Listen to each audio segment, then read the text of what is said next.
Vic's kitchen.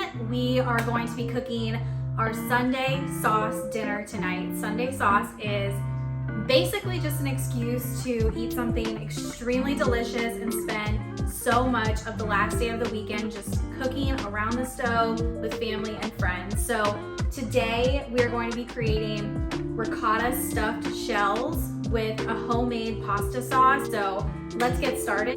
We need a glass of wine. So grab your wine and join me for Sunday sauce.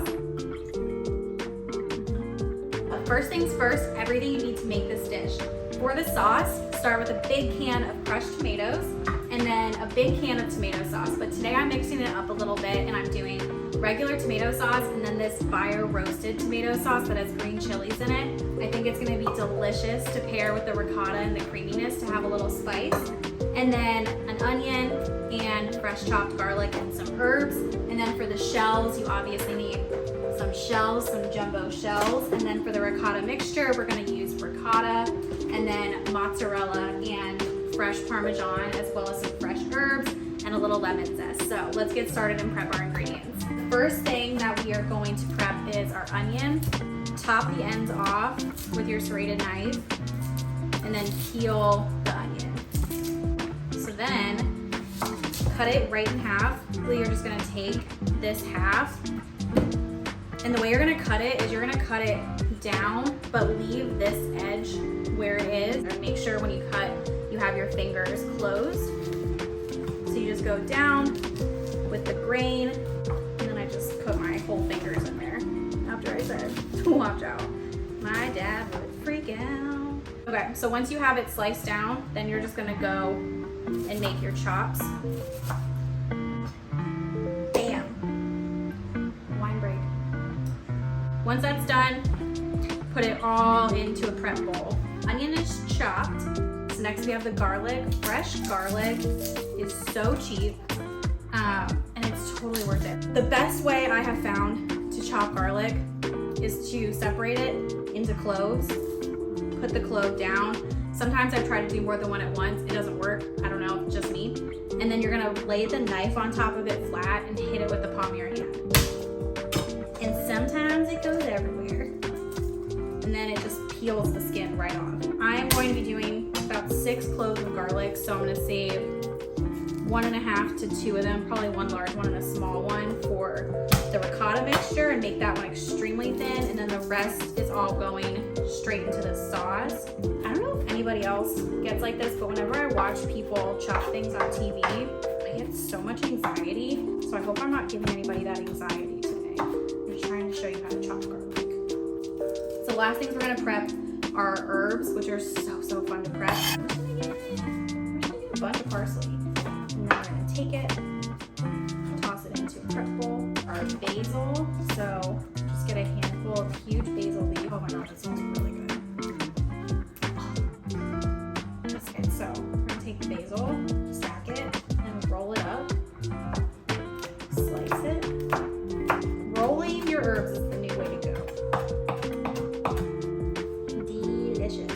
To grate our Parmesan, and I'm going to grate, you need about a 1/4 cup of Parm, but I feel like you can eyeball a 1/4 cup. I'm not gonna have too much cheese. I've made this recipe many times, and I've never bitten into it and been like, ew, there's too much cheese in this. No, that's not a thought anybody's ever had. And then the Parm, and that's everything we need to prep, so now we can start cooking. So now we are gonna start combining everything. So I have this pan over medium heat with some olive oil in it, getting ready and all warmed up.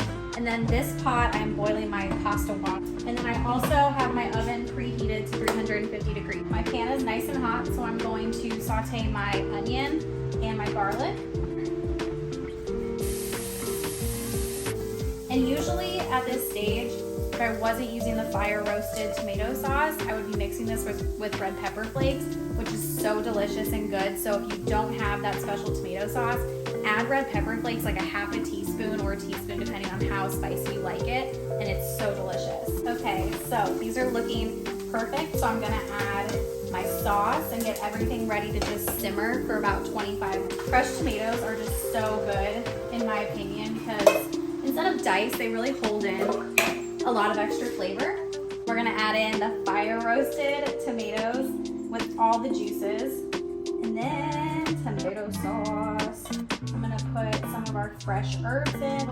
We're gonna salt it. So we're gonna mix it all together and then put it on medium-low and let it just simmer for 25 minutes and soak everything up. This looks so good. I'm so excited.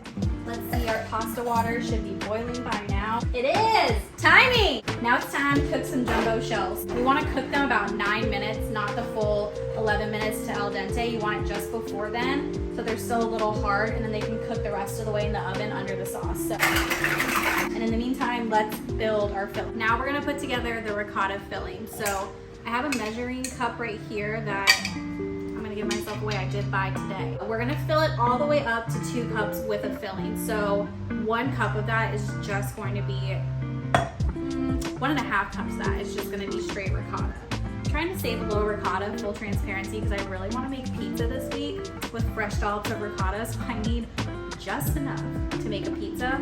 Cooking can really be that time where, especially if you work from home now like I do, it was super hard to find time to like disconnect when you don't have that drive home to help you kind of separate work and home.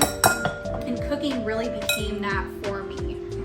I'm gonna add in my garlic. This smells so good. I'm gonna add in herbs. Usually I would use a zester for my lemon, but I really want larger pieces of lemon in it, so I'm using just the cheese grater and zest it. Now I'm just gonna mix it. So the cheeses I think work so well because the Parmesan blends right in because it's so thin. You can still see the mozzarella, but then that mozzarella is gonna melt, and when you slice into your shell, some of those cheeses become really stringy, which I just love. We should probably like have a taste, right? We're not gonna use this spoon again, so let's just see.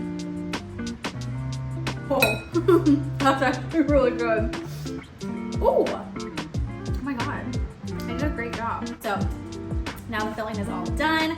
We're gonna wait for the sauce and the shells to be done, and then we can bake it all.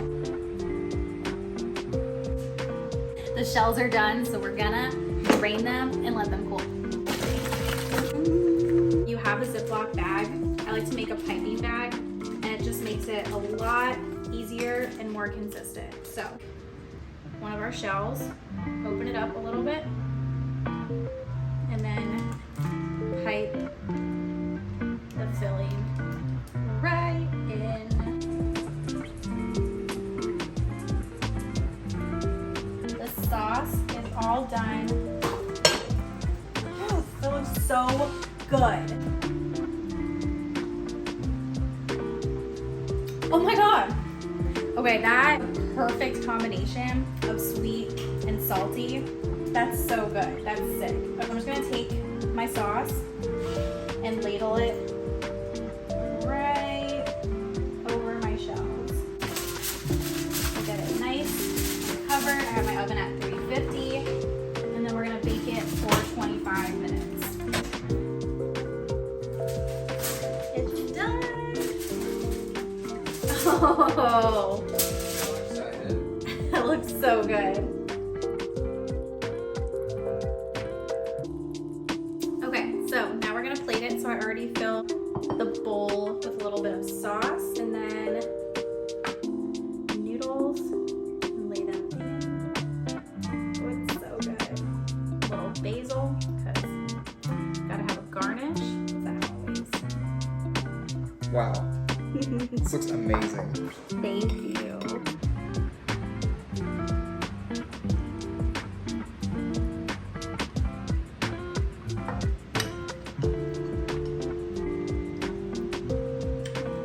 Oh my God. Wait, I did so good. Wait, you crushed it. That is so good. I'm going back in. Which cheeses did you use? Ricotta, mozzarella, and Parmesan. It's so good. It's like sweet. It's like and sweet spicy. and spicy. Yeah. 10 out of 10. 11 out of 10. Great job. Thanks for trying. That's it. Thanks for coming in Nutmeg's Kitchen. Woo! Next time, when I get cast,